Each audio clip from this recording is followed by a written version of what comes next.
Okay, you know the song. You've heard it everywhere. Parties, the radio, maybe even a wedding. It's just one of those classic feel-good disco tracks, right? Well, what if I told you that behind that catchy tune is a story that's 2,600 years old?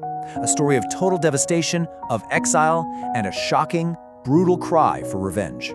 Yeah, let's get into it. So back in 1978, the group Boney M drops this track, and it just explodes.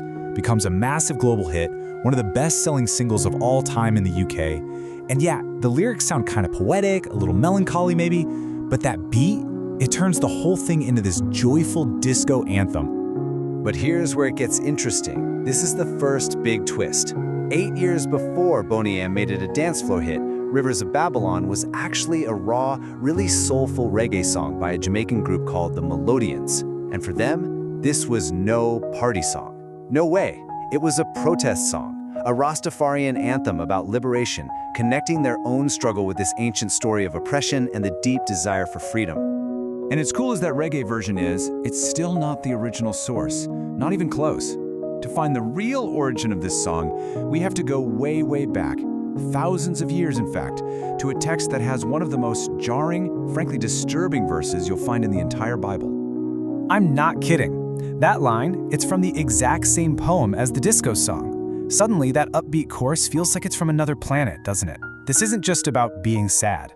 This is a raw, violent cry for revenge. It's basically a primal scream, just written down in a sacred text. So, that's the big question, right? How on earth did a 2,600-year-old prayer for brutal, bloody vengeance become a global pop hit? To even begin to answer that, we have to go back and understand the world-shattering disaster that sparked these words in the first place. All right, so let's set the scene. The story starts in ancient Judah, way back in the early 6th century BCE. And to put it mildly, it was a time of absolute chaos. Just try to imagine your entire world falling apart. First, your king is killed. Then, your whole nation gets conquered by the regional superpower Babylon. You try to rebel, but it fails, and they deport all of your leaders, your skilled workers, your best and brightest. And then finally, in 586 BCE, the Babylonian king, Nebuchadnezzar, he's just had it. He sends his armies in, and they burn Jerusalem to the ground. And with it, they destroy the single most sacred place in all of Judaism, Solomon's Temple. And this is what helps us understand just how deep this trauma went. See, for the ancient Israelites, Zion, which is Jerusalem, it wasn't just a capital city. It was the literal dwelling place of God on earth. So the destruction of the temple, that wasn't just a military loss. It was a full-blown spiritual crisis. It was like God had either completely abandoned them, or even worse, that their God had been defeated. So you gotta understand, Psalm 137 isn't some abstract piece of poetry. It's a raw, first-hand account of that torment. It was written from the perspective of someone sitting by the canals in Babylon, an exile who had lost literally everything, their home, their freedom, and what felt like their very connection to God.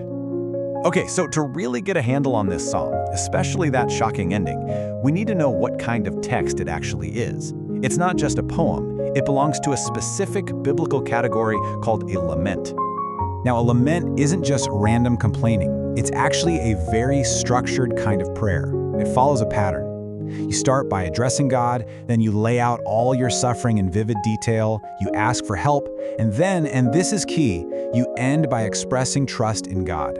It's a kind of spiritual technology, really, a tool for processing the deepest kinds of pain. And that structure works for most of the psalm, right? But it still doesn't totally explain that final verse, that horrifying image of violence against babies. So how have people through the ages tried to make sense of that?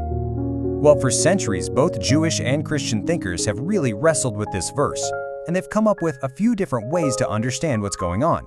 We're going to look at the three big ones. So how do you interpret a verse like that? Okay, here are the three main approaches. First, you can see it psychologically. It's a revenge fantasy, a totally raw, unfiltered cry of rage from a deeply traumatized people saying the worst thing they can imagine. The second approach is allegorical, or spiritual. Here, the infants of Babylon aren't actual children. They're symbols for evil thoughts or sins that you have to dash against the rock, which is Christ or faith. And the third view is that it's a plea for divine justice. It's handing that rage over to God, asking Him, the ultimate judge, to bring justice to an empire that committed horrific crimes. What's amazing is how this ancient cry of pain has been so adaptable. It has echoed through time, resonating with so many different communities who have faced their own versions of exile and oppression. Yeah, that idea of Babylon took on a life of its own. For Rastafarians, Babylon became a symbol for any unjust, oppressive system.